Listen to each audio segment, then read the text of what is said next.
Can President Bukele weigh in on this? Do you plan to return him? Well, I'm supposed to not suggesting that I smuggle a terrorist into the United States, right? It's always how can I smuggle? How can I return him to the United States? Like, could I smuggle him into the United States, or what do I do? Of course, I'm not going to do it.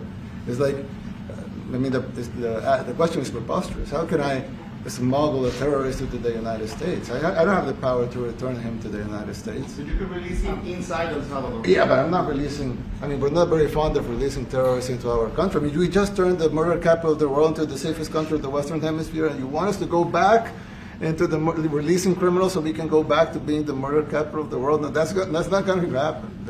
Well, they'd love to have a criminal, released into I mean, there's a fascination. They would love it. Yeah, they're sick. These are sick people.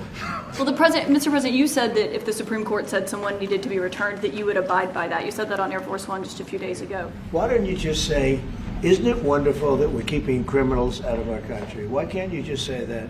Why do you go over and over? And that's why nobody watches you anymore. You have no credibility. Please, go ahead. President Trump, thank you so much.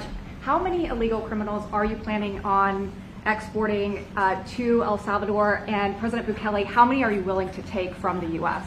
As many as possible. And I just asked the president, it's this massive complex that he built, jail complex. I said, can you build some more of them, please? As many as we can get out of our country that were allowed in here by incompetent Joe Biden.